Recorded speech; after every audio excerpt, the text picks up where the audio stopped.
محمود حميدة معترض على إضافة مادة التربية الدينية للمجموع في المدارس.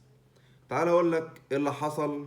محمود حميدة معرفش إيه اللي مدخله أصلا في حاجة زي كده، ولكن كان معترض على إن التربية الدينية بتضاف للمجموع ورافضها رفض شديد، وبيقول إن التربية الدينية يعني مادة الدين دي سواء الإسلامي أو المسيحي المفروض إن هي تتدرس في الجامع أو في الكنيسة، لكن في المدارس يدرسوا القيم والأخلاق بس.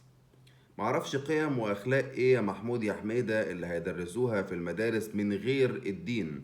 وهل اصلا الدين بيتنافى مع القيم والاخلاق، ولا انت عشان واحد ما عندكش دين اصلا فانت طالع بتهبهب باي كلام وخلاص؟ بدل ما نعلم اولادنا ونعلم عيالنا القيم الدينية سواء دين اسلامي او دين مسيحي مش هنختلف، القيم واحدة. فبدل ما نعلمهم ده نقول لا، التربية الدينية ما ينفعش تتضاف في المدارس وتتضاف في الجوامع والكنايس بس. وبعدين انت مالك اصلا بموضوع ده؟ يعني انت راجل فنان، ما تخليك في التمثيل والفن بتاعك.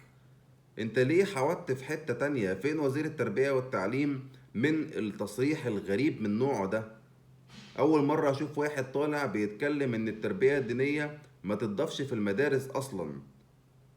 طب لو الدين مش هيتضاف في المدارس يعني هنعلم عيالنا ايه؟ وفين القيم والاخلاق من غير الدين؟ يعني انا مش فاهم بصراحة. فئة الفنانين والفنانات لما بيطلعوا يعملوا تصريحات بتلاقي كده في حاجات تطير المخ من الدماغ. فانا مش فاهم انت مالك دخلك ايه بالموضوع، الله اعلم. قولولي شايفين الموضوع ازاي من وجهة نظركم في كومنتات.